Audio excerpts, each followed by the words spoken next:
and click some fancy other buttons, like attendance. We made it! This is the last lecture. Isn't that exciting? So tell me that you're here. Remember when the final is. I'll actually release the page so you can see it eventually, but it won't be available. The final is 4 to 5:50 on Monday. Be here. Or if you want to take it online, technically it's on Canvas, but you just won't be able to ask me questions if you don't take it here. So yeah, this is all that. Don't forget about it. And that is final stuff. And then we are here, this very last lecture. I just have a bunch of fun Python examples for us to end it off. Okay. Actually, I want that cheat sheet that I made for you open, so let me open that quickly. Boop. That's better. Talk about that, talk about that. The last thing to talk about is functions. That's the first thing we'll talk about today. So, I would like to give you an example function, or a bunch of functions, that do this simple kind of encryption. You remember this ROT13 or Caesar cipher, whatever we chose to call it, aka Caesar cipher. How do you spell Caesar? Caesar cipher. So that was when you took every letter of the alphabet and you shifted it 13 letters. You rotated it 13 letters in the alphabet, so every A became an N. And because there's 26 letters of the alphabet, when you go after Z, you wrap around back to A. So N, 13 characters later, is also A. So it's like it's its own little inverse. It's beautiful. And B's map to O's, and O's map to B's, and vice versa. So hello becomes Uryib, and if you run it again on Uryib, it makes it hello again. Okay, so that was the Caesar cipher. That kind of simple encryption, and I would like to make some functions to actually perform this encryption. So we'll give a string to our encrypt function, and if that string was hello, it will give us back Uryib. Yeah. And if we give it Uryib, it will give us back hello. It will encrypt anything that we give to it. Okay, so that's my plan. And before we get there, let's remember how to make functions. So if I want to define a function, it's always def, right? Def and then the name that you want to use for the function, and then you give in parentheses, comma separated, all the things that you need, all that information that you want to be called with, right? Those are your parameters. And then you give a colon, kind of looks like a sad face, and then you give your body as many lines as you need, indented, of course. And if you want to give something back, have your function be replaced with some result, then you have to return something. Remember the return keyword, okay? And then whenever you want to use your function, you of course say its name again. And you give corresponding arguments for those parameters that you wanted to use when you ran the function. Okay, so this whole piece right here is going to execute. It's going to jump up to the definition. It's going to go start running this code in the body with all the parameters set to the arguments in order. Okay, hopefully that's all coming back to us. And it's possible that the function returns something. If it does, you probably want to use it later. So maybe you save it, or you immediately multiply the answer by 2 or something. But if your function returns something, remember to use that result. Otherwise, you didn't call the function for any reason, right? Some functions just do stuff. Other functions return stuff. So that's definition and call. We're going to make use of that. And please shout out if you have any questions. So here is my game plan. Here's how I'm going to implement this fun little encryption program. I'm going to make 2 functions. We're going to make a function that just encrypts a single character, and then we're also going to make a function that encrypts an entire string. And you can see how those are going to be related, right? When you ask to encrypt hello, I'm going to, for each character, call the function that encrypts that single character. It's kind of like passing off work to somebody else to make it easier for us as programmers to think about. Okay? So let's get started with that. I'll open up idle. Please open it up too if you'd like to follow along.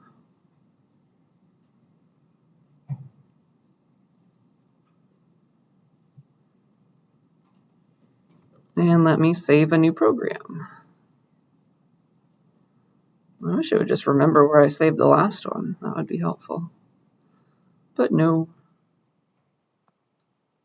So we're lecture 31, and I have some pre-programmed stuff I'll show you later. This one will just be called, I guess, rot13.pi. Okay?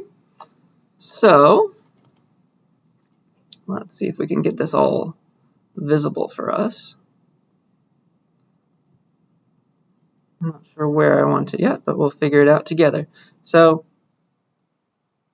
the idea is we kind of want to get something to encrypt from the user, right? So let's maybe do that.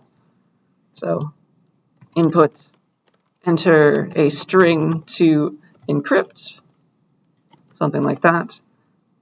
It's got to be all caps or something. And then we'll get that, and maybe we'll save it into, I don't know, some variable named text or something.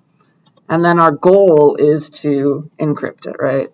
Print the encrypt, I don't know, encrypt string, or like rot13 string for that text. Okay, so that's like what we would like to have happen. And now let's go off and make the functions that'll give us that.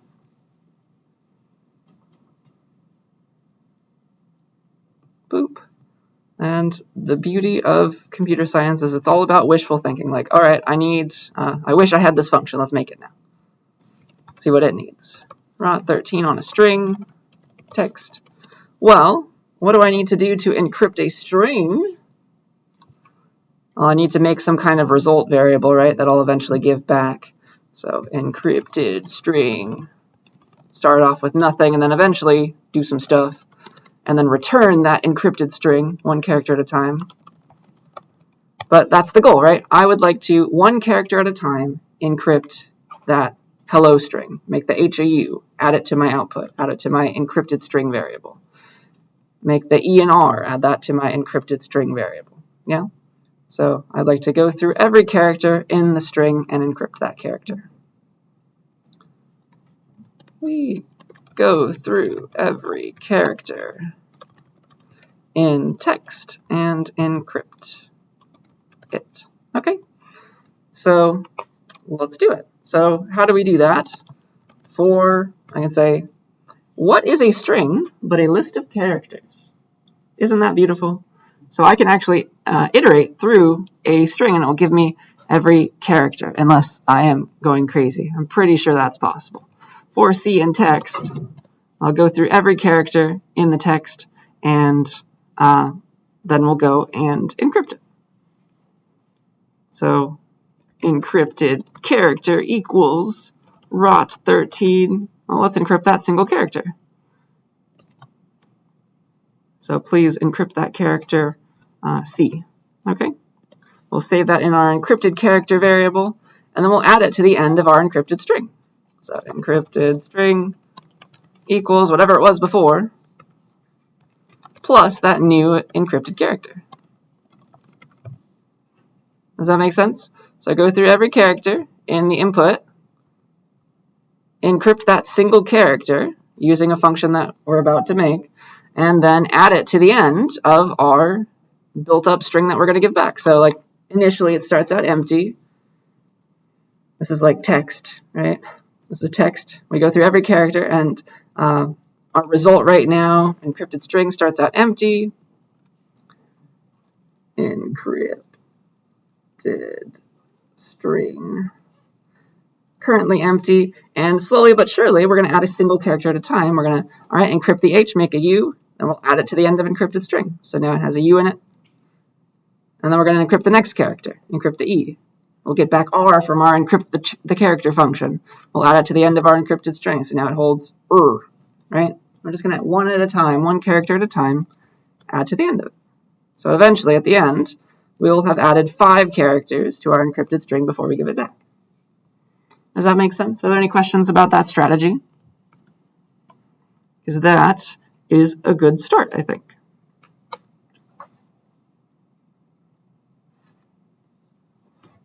All right. The one thing we don't have yet is the thing that we wished we had this. I used it. I expected to have it. Now I need to go and make it. This rot13 character. Encrypt a single character function. So let's make that up here. How do I encrypt a single character C? Well, that's when I have to use this table, right? This big long table, which is not very fun, but that's just life. So let's make it work. So here is how I am going to do this encryption. I'm going to make two lists of characters, that is strings, right? I'll make two strings, characters and encrypted characters. So the character string is just the alphabet in order. It'll be A, B, C, D. It's that string. E, dot, dot, dot. So think of it as a list, really, so I'll draw it like this. But it'll just be a string. So that is my characters string. And then I'll have an encrypted character string as well. Encrypted chars string. And let me give myself some more room here. Boop. What I need to do next is for every corresponding character, for every corresponding character, I'm going to encrypt it. So down here in the encrypted character string, in the A position, I'm going to put the encrypted form of A. So I'll put the N. And then here in the B position, the same spot, I will put the encrypted form of B. So I'll put no. N, O, P, Q, R, dot, dot, dot. And I'll do this for the whole alphabet. And so if I want to encrypt a single character, like say I see that I need to encrypt a C, like that somebody gave me the actual character C, I'll go look in my characters list for C, where is it? I'll find it. I'm like, okay, it's there. I'll remember its index, 0, 1, 2, right? And then I'll go to that same index in encrypted chars. That's how I'm going to do this. And notice the P and give that back. Okay?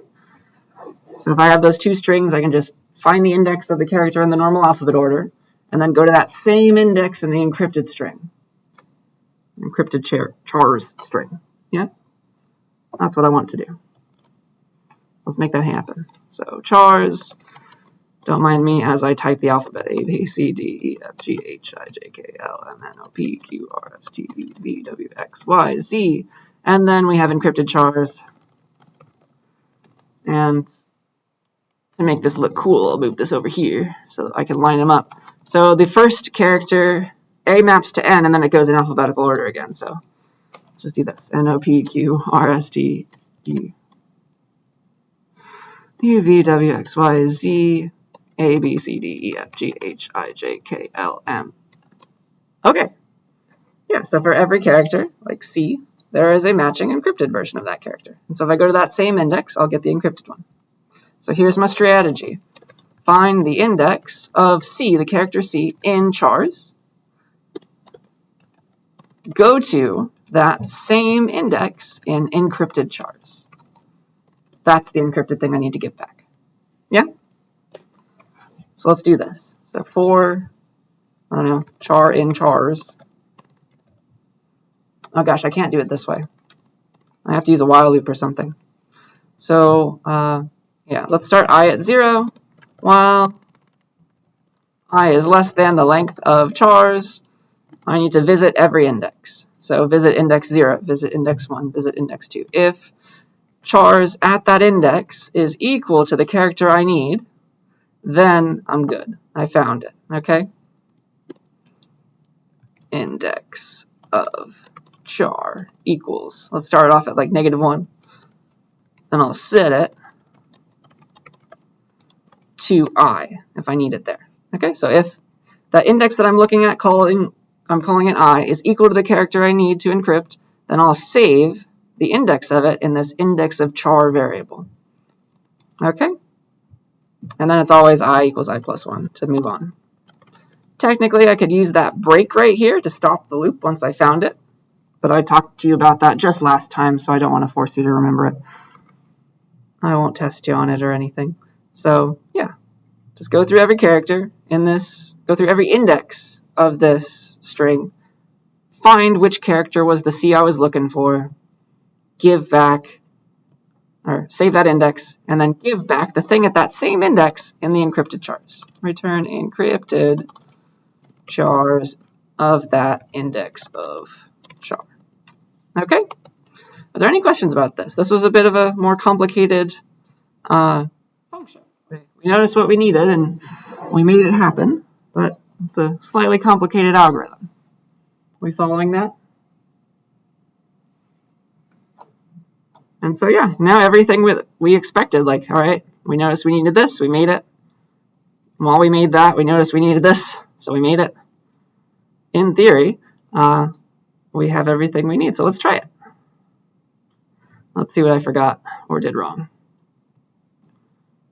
Enter a string, all caps. I don't like the prompt, first of all. Colon, space.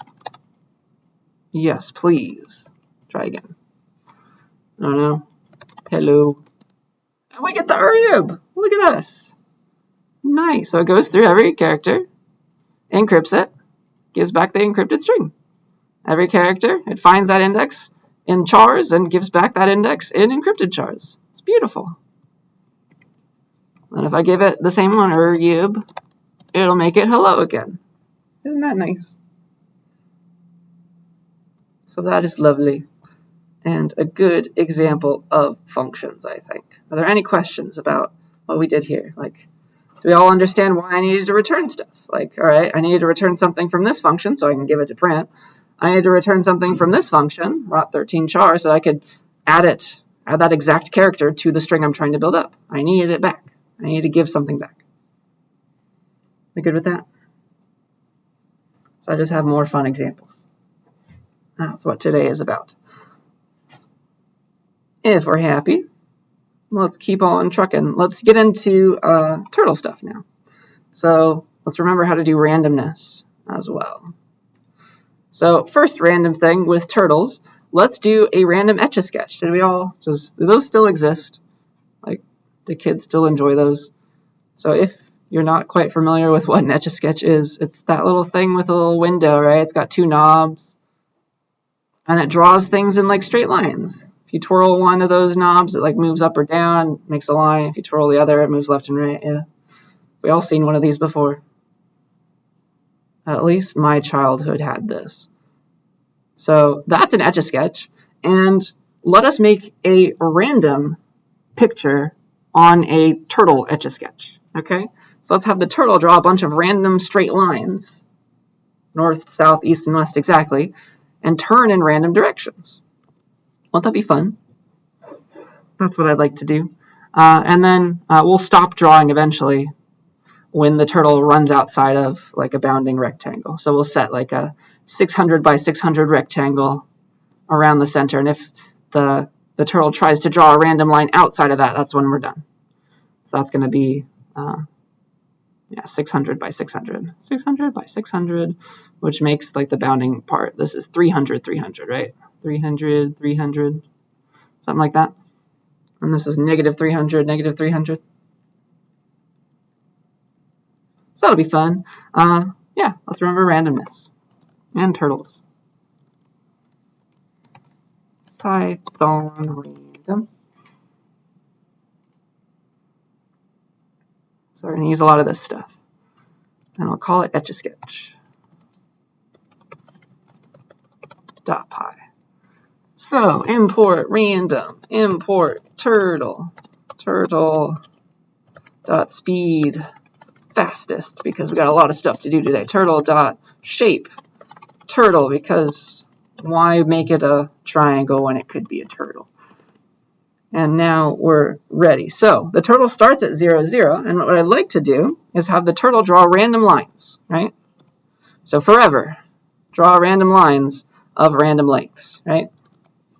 So while true, forever, until we like move out of the way, and I'll show you how to deal with that. While true, draw or go forward by a random amount. And then we'll also turn by some multiple, by a random multiple of 90 degrees. That makes us always go up, down, left, right, yeah? Can you see if I repeatedly do this, I'm going to make some cool looking stuff. I want to make a little Etch-a-Sketch program, a random little drawing. That's what I'd like to do. So let's do that. So turtle.forward by some random amount, and a random amount we can get by calling random.randint. That'll give us an integer between a and b, whatever we ask for. Random.randint. I don't know, let's say the shortest line can be 50, the longest line can be 150. How about that? And then turn by a random multiple of 90 degrees. Technically, it doesn't matter if we turn left or right.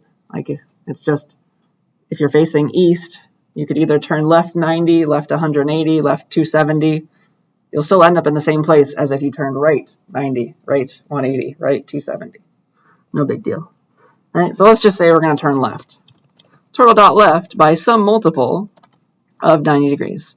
So 90 times random.randint of between 0 and 3, right? So either don't turn at all, turn 90, turn 180, or turn 270. Those are all your possible directions that you can move off in.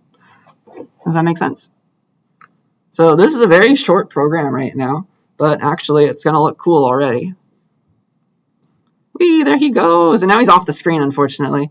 But he's still doing cool stuff. I'd like to stop the turtle whenever he goes off the screen. So that's the last piece of the puzzle. So we would like to stop when the turtle goes outside of 300 by 300, or 600 by 600 bounding rectangle. So stop whenever x or y is less than negative 300 or greater than positive 300, something like that. Yeah? So what's true when I want the turtle to keep drawing? Well, turtle dot, what's it called? So like get x. How do I get x and y?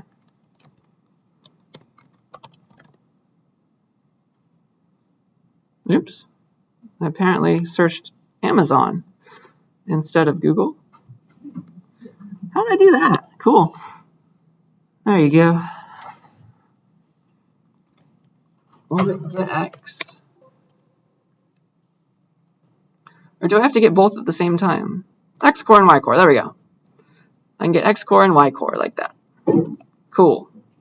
While turtle.x core is between 300 and negative 300. You can draw it like that. And turtle.y core, its y coordinate is also between 300 and negative 300. So that is my condition. I can put parentheses to make it look cleaner if you'd like, but I don't technically need them, I don't think. But that is what is true when I want the turtle to keep drawing. So if that ever becomes false, stop the loop, please. Does that make sense? So all the turtles within that range for x and y, then we can keep drawing cool stuff. Otherwise, stop.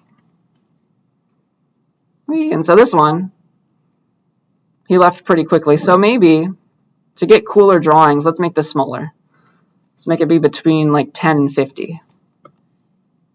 Go forward by only 10 or 50, 10 to 50 at a time. And so this looks a bit nicer. Look at him go. And so eventually he's going to go outside. He's going to go outside of that 600 by 600 box, and that's when we stop the program. See, it stopped. And so what? 1, 2, 3, 4, 5, 6, 7 real lines of code, and we have some really cool abstract art. So he went out fast there. It's all about randomness. Whee! There he goes. So yeah, that was fun. Any questions about this one? Just remembering random and turtle.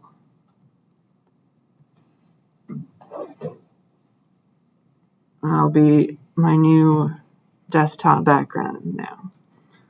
The next thing that I would like to show you is actually a really, really cool mathematical concept. We can actually approximate pi. We can calculate pi, not very high of precision, but we can do it by randomly throwing darts. It's really cool. So we're going to pretend we have a virtual dartboard that we're throwing darts at. And here's the idea. We're going to throw a random dart between a dartboard that looks like this. Here's the origin. Whee! Here's 0, 0. And let's pretend that we are throwing darts along this little rectangle. These are all ones. 1, -1, 1, -1. So let's pretend that we are only allowed to throw a dart within this range on a graph. Boop. So we're only throwing darts within this square. That's 2 by 2, right? It's 2 by 2 because it goes to -1 and 1. So we're throwing random darts. I don't know where they're going to hit, but we can use the random library to pick a random coordinate for x and y. We're going to throw a bunch of random darts, and we're going to see where they land within this square. This will eventually give us pi, because also in this square is a circle. Let's draw a bounding circle as much as we can, a radius 1 circle inside of this square.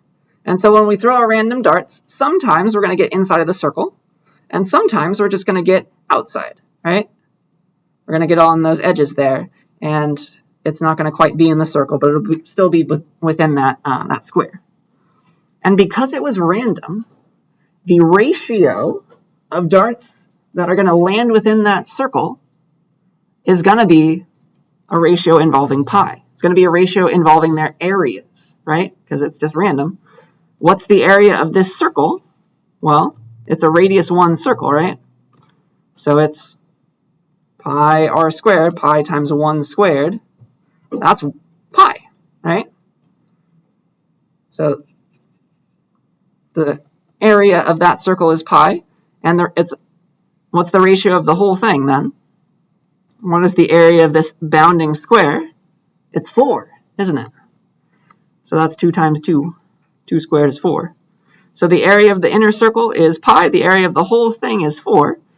And so because we're throwing random darts, the ratio of darts that are going to land in the circle over total darts thrown is going to be, well, the ratio of the areas. The ratio, that is, what's the area of this circle divided by what's the area of the whole thing. That's going to be pi over 4.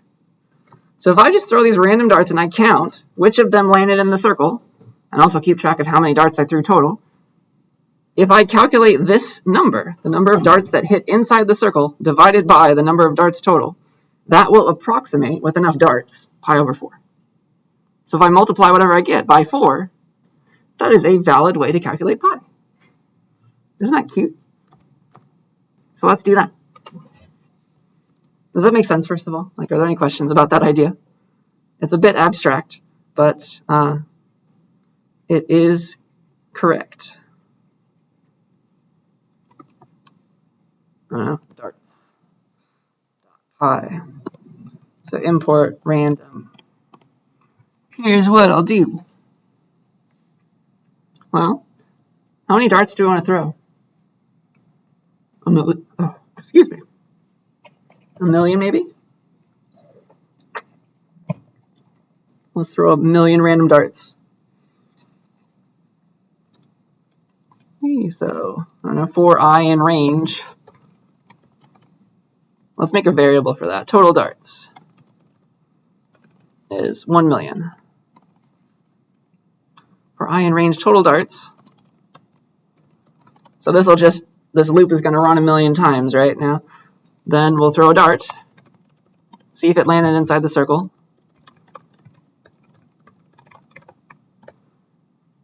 And keep track of it if it did. Darts inside circle. Of course, starts at 0.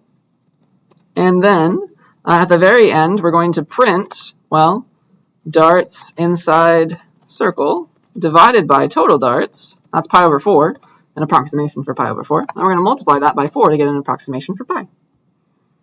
Okay? That makes sense? That's what we're doing. So let's throw a dart within this range, a random x and a y coordinate between -1 and 1 for both of them, right? A dart somewhere randomly thrown within that square. So x is random dot, it's not randint anymore, we need a random floating point value. So let's figure out how to do that. Boop. Which one was that? Sample random uniform. There it was. Random.uniform AB. Random.uniform between -1 and 1, right? To be explicit, we can be like -1.0 and +1.0. Yeah. And then we're going to see if those darts landed within the circle. So there's X, there's Y. So here's my dart that guaranteed was within the square at least. Now we need to see if that dart was within the circle. Okay? So now the question is, how can we tell if this XY pair is within the unit circle? So do we remember the graph of a circle? What is it? What's the graph of the unit circle? What's the... I heard words. Was that thinking out loud or an answer?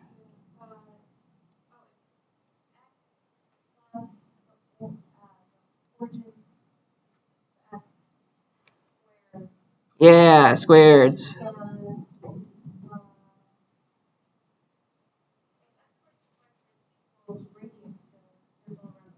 Good. Yeah, so x squared plus y squared, our radius is 1.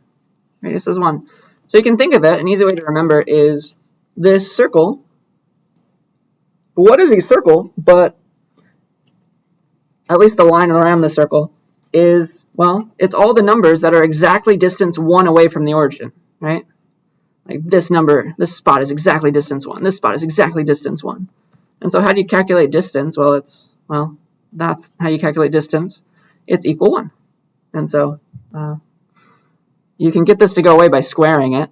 You don't need the square root. So that gives you this. So that is the equation for a circle of radius 1. We want to know if it's along the line or anywhere within it. So it's just the distance from the origin is 1 or anything smaller. So if this is true about our dart, it was within the circle. Okay? That's what we got to calculate now. So was it true that x squared plus y squared is less than or equal to 1? Oop. Where is my cursor? There it is. If x squared, x times x, plus y times y is less than or equal to 1, then it was within the circle. So darts inside circle is 1 more than it used to be. Plus 1. Sorry for such a big variable name. Any questions about this? Because that is our program. And so this will calculate pi. To not very good precision, even with 1,000,000 darts, but it's something. Oops, what did I do wrong here? Darts inside circle. Oh, I spelled circle wrong. What was that? Whee, there it goes, and I also spelled total darts wrong. This is what happens when this is a interpreted language. Look at us, 3.141-ish. That's pretty good. Let's see if we can do 100 million. 100 million darts. How much better does that get? And of course it's random, so it's going to be a different approximation each time. Sometimes better, sometimes worse. But as the number of darts approach infinity, this becomes a perfect approximation for pi. Dun, dun, dun. Maybe I think this is too many. We can keep waiting. I think we'll just have to try 10 million. Yeah, it doesn't seem like it's finishing anytime soon. Let's try it with 10 million.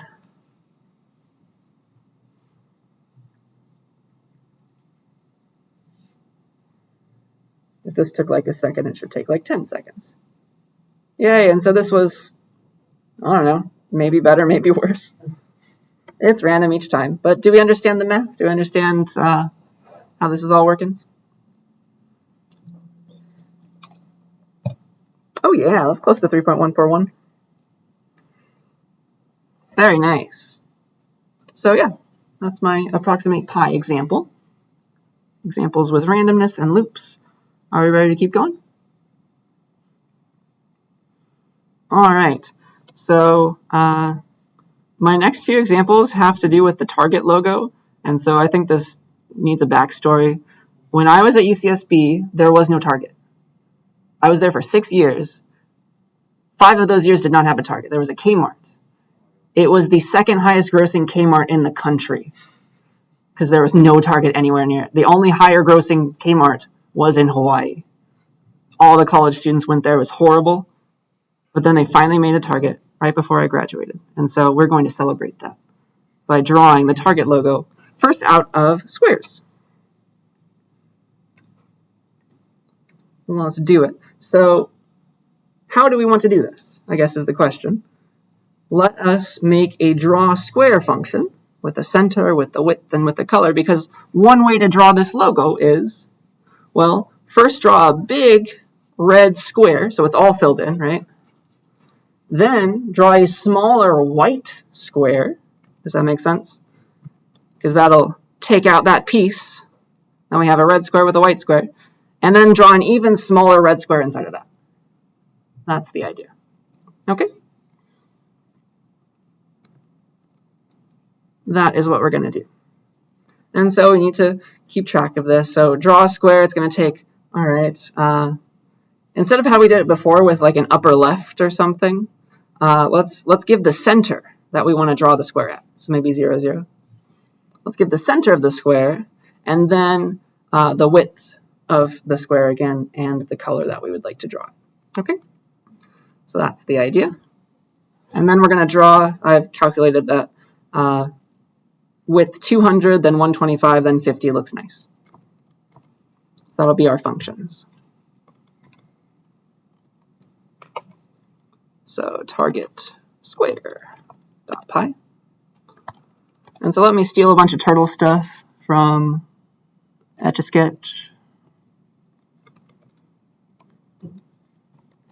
There we go.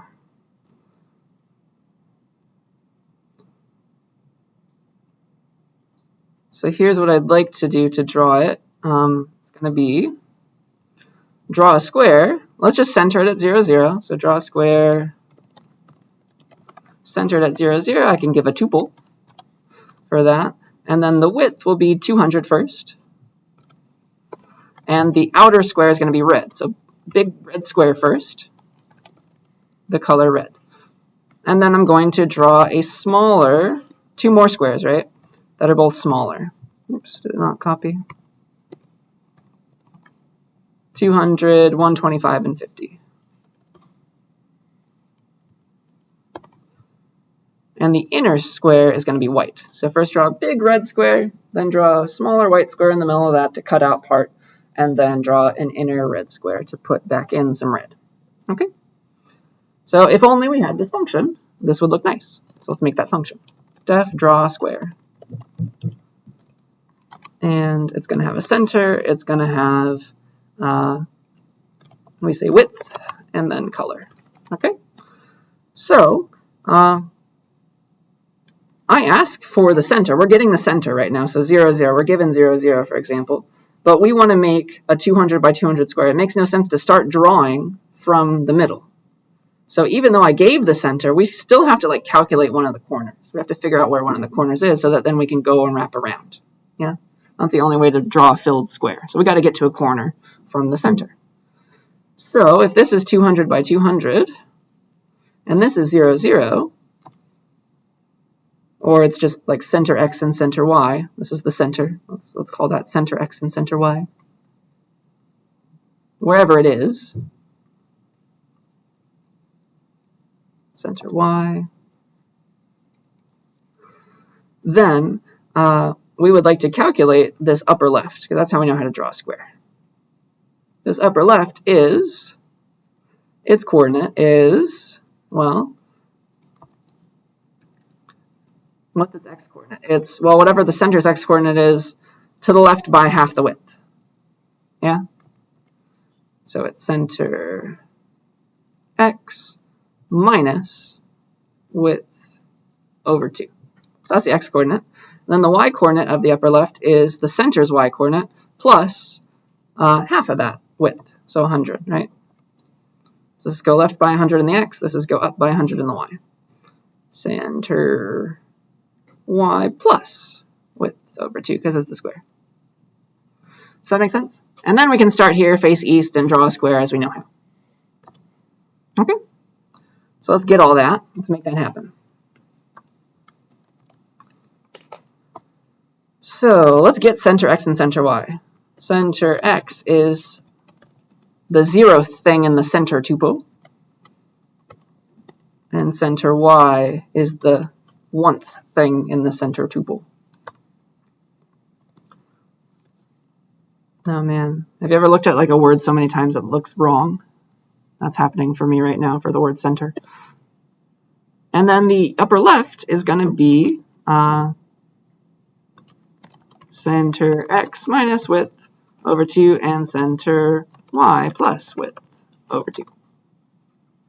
Okay, so let's go there. So turtle.up, turtle.go to, can I just say UL? I'm not sure if I can. We'll figure that out. I might have to extract the x part and the y part. And then turtle.set heading, face east, so 0. And then, let's see what else. Turtle.down, of course. Turtle.set fill to be whatever color we were passed. So draw a red square, draw a white square. And then we have to go east by width. So turtle.forward by width. Then turn right by 90. And then do that 3 more times. Boop, boop, boop. We don't have to go right by 90 at the end, though.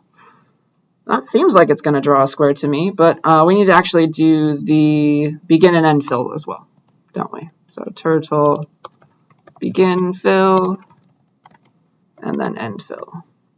So it actually fills in with that fill color. All right, that seems like it's at least approaching correctness. Are there any questions about that? Do we see any issues yet?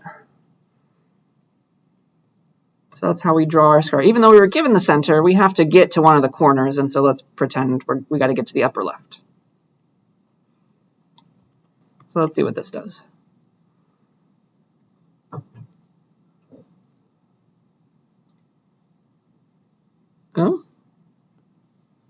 Oh, okay, it's not called set fill. That's the first problem.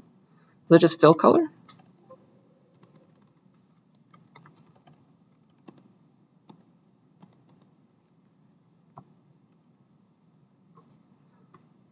Let's see here.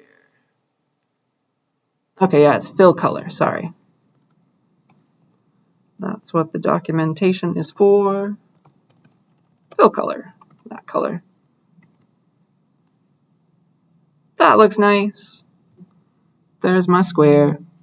That looks a bit off. Why is it so jagged? Did I do anything wrong? Let's see here. Okay, yeah, I just got to make the window bigger.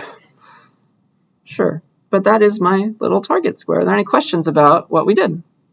So first draw the outer thing, and I can stop it as it's doing by asking for input and just not saving the input. And so we can see what's happening.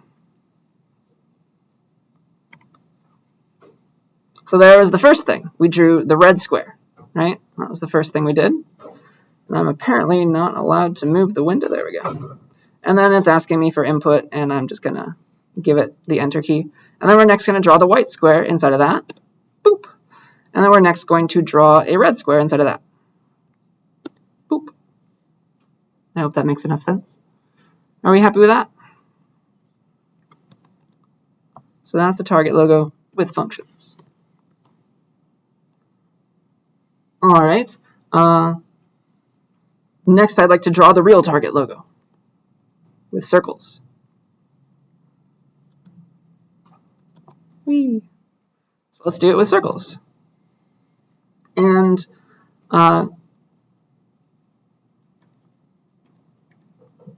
there is a circle function in the turtle library.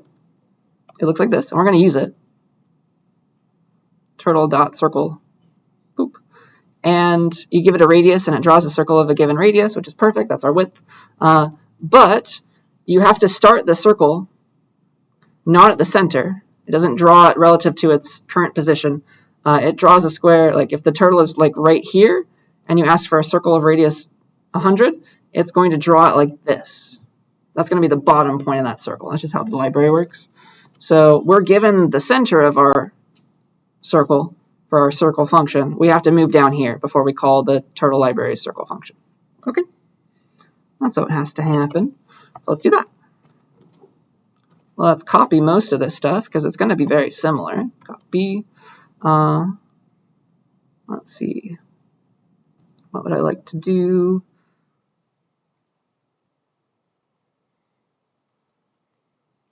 Yeah.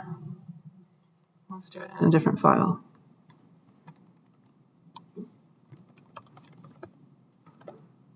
Target, I don't know, I'll call it target2.pi for a reason.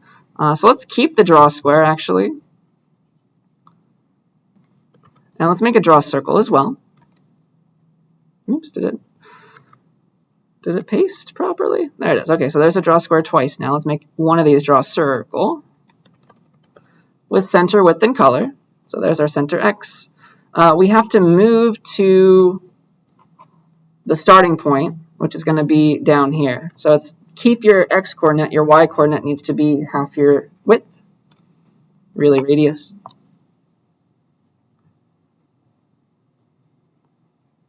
So starting point is keep the same X from the center, but you have to go down. Center Y minus half your width. That'll bring us from here to here. Okay, and then we can use our turtle.circle function. So now we're in the right spot, and we're going to starting point. I guess the heading doesn't even matter, but we can keep it at east. And then we're going to just say turtle.circle and give it a radius, which is width. Oh wait, radius is going to be, we were given it the diameter, sorry, width is the diameter. So width over 2 is the radius. There we go. That should do it. And so instead of saying draw square, I'm going to say draw circle. So I'll comment this out. And we're going to draw circles instead.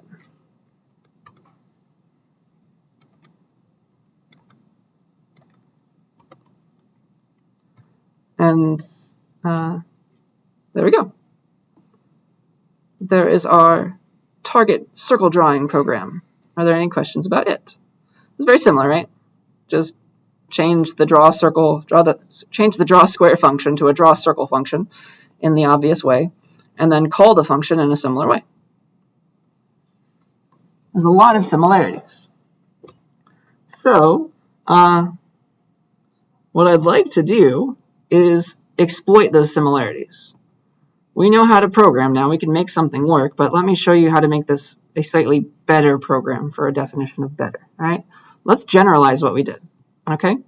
Instead of saying draw square, draw circle a bunch of times, let's say draw target logo. Let's do this. Right? Because the only difference was what we needed, like draw target logo at a given center, and also of a certain shape. Right? So draw a target logo with squares. That'll be pass along draw square. If we want to draw a target logo with circles, we give it the center and we can pass along draw a circle. See how that is going to be nicer?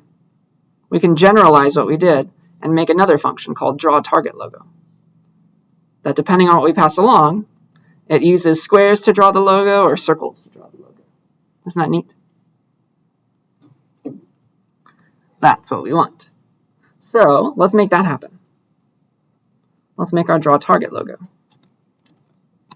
Def draw target logo. And it's going to take a center as usual, but it's also going to take the shape drawing function. Shape drawer, I guess. Draw shape. It's going to take some function that we want to draw a shape with. That takes those 3 parameters in the same way. Isn't that neat? So then, how do you draw a target logo with a center and a draw shape function, well, it's instead of saying draw circle or draw square, that was passed to us now. The function itself was passed to us. And so we'll say draw shape. Draw shape with that center. So all of this is center now.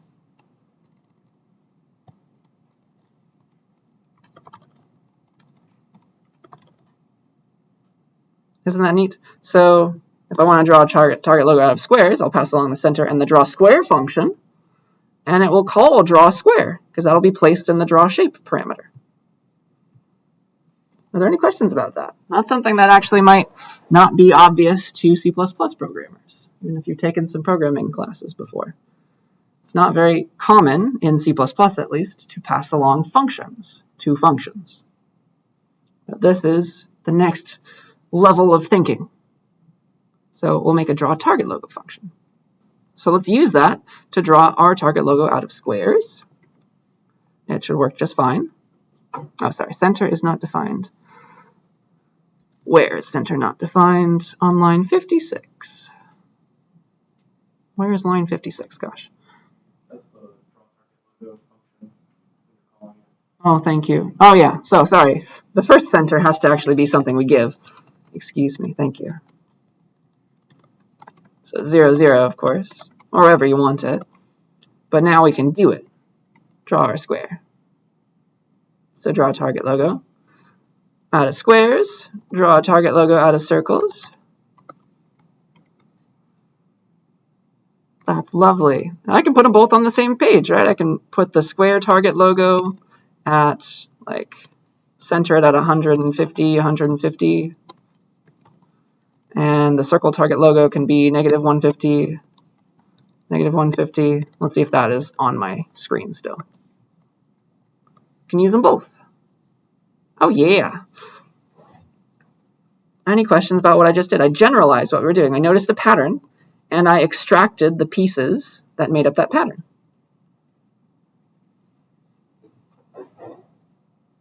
To make it nicer.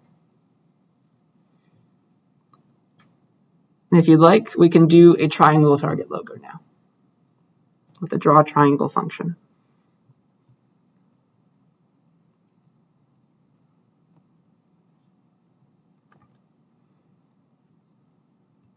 And that will look like this. How do you draw a triangle with a given center, width, and color? A triangle, we need to get to one of the corners again. So from the center, we need to get to like the bottom left or something. And apparently, I had to calculate this before a student helped me last semester. To get to the bottom left from your center, it's going to be center x minus width over 2, and then the y coordinate is center y minus width over 3, because triangles.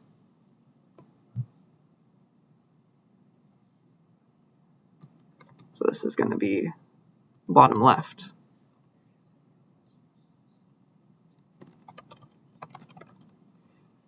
So that's how you get to the bottom left. And then from there, you go forward by the width. You turn left by, it's an equilateral triangle, it's 180 minus 60, right? And then forward by the width, left by 180 minus 60, forward by the width once more. And that should do it. So in theory, I can draw another target logo with draw triangle. I don't know, this one can be at 0, 0. Let's see if that fits.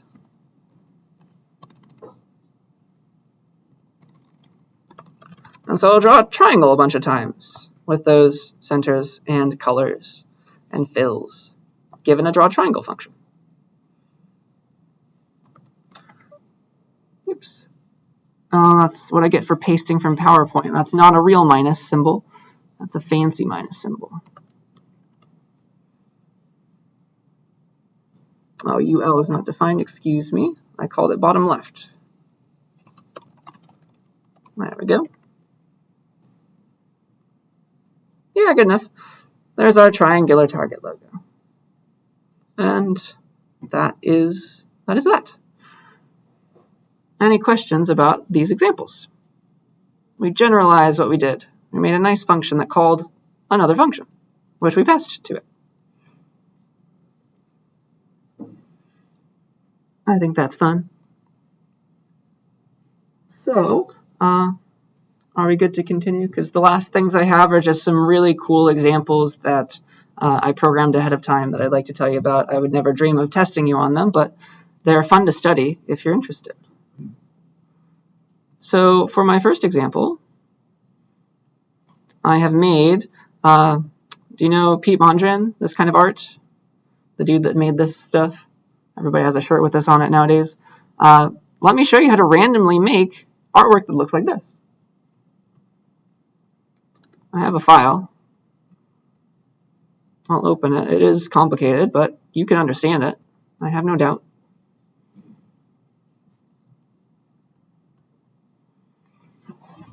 We made up of some functions that make enough sense. Here's me running it. And it involves user input. You tell it when you want it to stop. Boop, boop, boop, boop, boop, boop. And it's just going to randomly draw some squares and triangles and things until you're satisfied. Am I allowed to change the size of this window? Python is just not happy with me on this computer. That's okay. No, there it goes. And so, yeah, eventually it'll make a nice looking picture, and when you're happy with it, you can stop. But it's randomly drawing stuff, right? Randomly drawing triangles and circles and picking colors. And by triangles, I mean squares. And eventually, it's like, yeah, that looks like that stuff. Let me stop with a Q. There it is, and it removes the border and everything, and it's beautiful abstract art. So let me show you how to make this, if you're interested. It's just a little bit more than the random stuff we've done already. So here's the algorithm. What is this thing but a bunch of different lines, right? Just draw a line through any line. It's here's a bunch of lines, here's a bunch of lines, here's a bunch of lines. Oops. Whenever you see a vertical line, draw a line just throughout the whole canvas. Whenever you see a horizontal line, draw a horizontal line throughout the whole canvas. And so here's really what's going on underneath, at least how I want to represent it. And then what you should do if you want to draw a square right here, you just pick two of these vertical lines, two of these horizontal lines, figure out where they meet each other, and that is how you can draw a square right there. If you pick a bunch of random horizontal and vertical lines, then you can randomly pick two of each. Like, I'll pick this one and this one, and this one and this one, and that will make me zoom in on this spot, and I can draw a random red square there. Question? Yeah? Do you have to say, like, no two same colors are touching each other? No, I didn't make it that fancy, but you can. I'll give you this code. Yeah, it ends up looking nice, just due to randomness, but it can still look wonky. And so, yeah, you just have a bunch of under the hood random lines. So you can pick that one randomly, that one randomly, that one randomly, and that one randomly. And suddenly, you're here. You draw that square. Okay, so that's the idea. So make a bunch of random horizontal and vertical lines, and then pick two of each and draw random squares there. Okay? Because those make a rectangle. Color it with a random color. We know how to do that now, right? And then you can set the fill, or not the fill, the pen color. You can make the turtle draw thick lines, and they can be like black like that. That's all you have to do. That's essentially the program. So it's just a bunch of draw rectangles with some fancy logic underneath that, isn't it? That's all we need. So here's the code, if you're interested. Here's the idea. It's like, all right, draw a rectangle with a given width and height, upper left, color. Draw a line with a start and end point with a color. By default, it's black. Here's picking a random color between red, yellow, blue, and black. Apparently, I make it more often choosing white, because apparently that's how the dude worked. So I put white 6 times in the list, and everybody else just was there once. I'm picking randomly. And then here's me picking a bunch of random vertical lines, a bunch of random horizontal lines, drawing those horizontal and vertical lines with my draw line function. And then repeatedly, you get as the user to ask, you get to say when you want to stop, but it picks 2 random horizontal lines, 2 random vertical lines, figures out the width and height of the rectangle that is made up by those lines, figures out the upper left of the rectangle made by those lines, and draws it, after picking a random color, of course. And at the very end, it crops off the outer black lines so that it's like this. So yeah, definitely study this if you're interested. I would not dream of testing you on this, but it's a fun little thing, I think. Python is weird on this computer. Try again. But yeah, it'll let you keep on asking, hey, do you want to draw the next thing? Hey, do you want to draw the next thing? So it's picking a random set of vertical and horizontal lines and drawing a rectangle. Boop, boop, boop. It can overwrite stuff from before. It doesn't care. And eventually you're happy with it and you can make it stop. I'm just pressing enter a bunch of times until I see red. And then maybe that's fine. You press Q and you're done. And it draws the white lines outside of it. Okay. Are there any questions about this? This might just be one of those things you want to look at if you're interested. But it was fun to make. Fun to come up with an algorithm. And you are completely capable of doing this yourself now. There's the full artwork. So that was my first example, if we're okay with that. My next one was another shirt. Like everybody who's cool has this Joy Division shirt, right? And I would like to draw the image on this album for you. So I've made a program that does that, and let me show you how. That is not a random picture, by the way. Does anybody know what it's from? Like, are you big fans?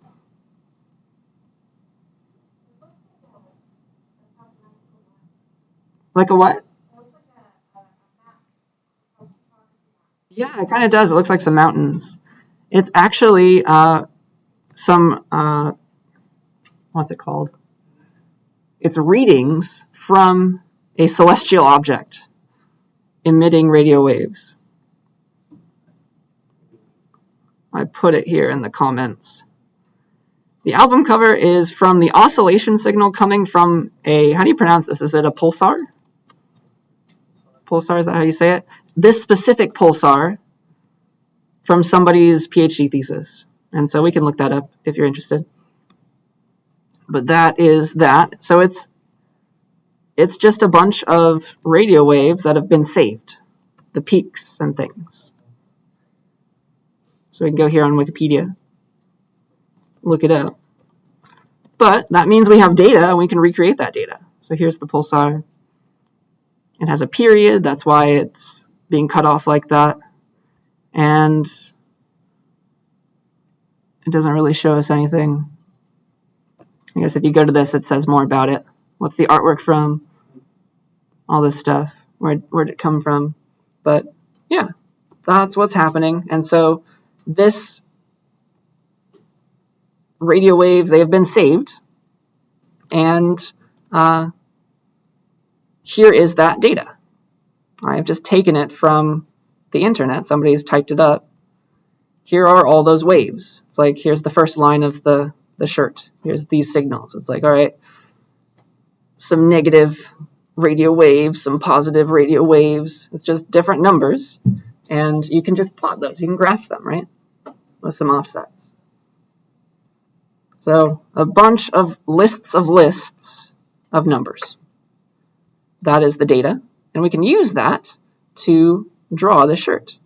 It's still, I guess we have to draw a black rectangle around everything. So that's why I have that. And then if we're drawing a bunch of lines that go up and down, we have to draw polygons, I say, made up of a bunch of different points. And so that's why I made that function. And there's also some straight lines that I needed, apparently. So yeah, everything, the cool stuff happens in this draw fuzzy line function that takes the single list of up and down oscillations of this pulsar, and yeah, it draws polygons. Feel free to look at this code. I just want to show you the main thing. So yeah, draw a giant black rectangle and put some spaces between the lines. And so for every different pulse of that signal, for every different list inside of that bigger list, draw a fuzzy looking line with the contents of that radio data. So that's really cool. And you can use the turtle to do this. The turtle is not meant to do this, so I had to do some weird stuff at the start to make the turtle draw a whole lot faster than normal. But if you wait long enough, the turtle will make the Joy Division album logo. And so you also have to worry about drawing over stuff as well. So like, you want to draw over the previous things that you wrote. So really, I'm drawing a bunch of really tiny rectangles, kind of. Really tiny rectangles to put black around the old stuff. There he goes. And so, yeah, it's a bunch of different little signals. It's hard for the turtle to do this, but eventually he will make it through.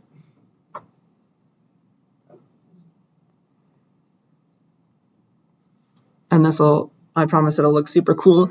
And it's nice and pixelated too, so it's a fun little image at the end. But eventually it'll look exactly like the album.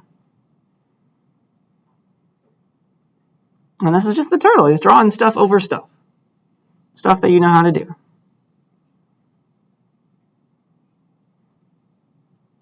One way to get him to draw so quickly is to not show the intermediate stages. He's drawing like millions of little polygons. And I don't have the screen refresh all the time. But there he is. He's done.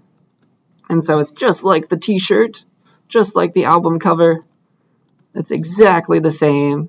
And I think by going away, I screwed it up. But at the end, oops, where'd you go?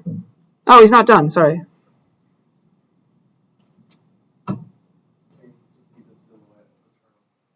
Yeah, at the very end, the turtle's going to be in the bottom right of this image. And that just makes it all so much better. Right? So you have the Joy Division album with a turtle in the bottom right. So that's definitely an improvement. So yeah, he's finally done. That is the code. It'll probably run faster on your own computers, not this tiny one. But feel free to look at that as well. And are there any questions about that? That's definitely a complicated program that I wouldn't dream of testing you on. But you can understand everything here. There's nothing I didn't teach you. It's just, it takes some thought. That's all. All right. So, yeah, if we're happy, that is officially it, guys. Welcome to the end of the class. We made it through. Thank you for putting up with me. And here are some memes before we go. Really, I think the whole point of this class is to trick you into becoming CSCI majors if you're not already. So if you liked what you saw, especially the programming stuff from this class, we would love to have you in the CSCI major. Feel free to talk to me, talk to the other CSCI professor. But yeah, this is to get you interested in computer science and hopefully convince you that it's fun to do. So yeah, class dismissed. See you on the final day.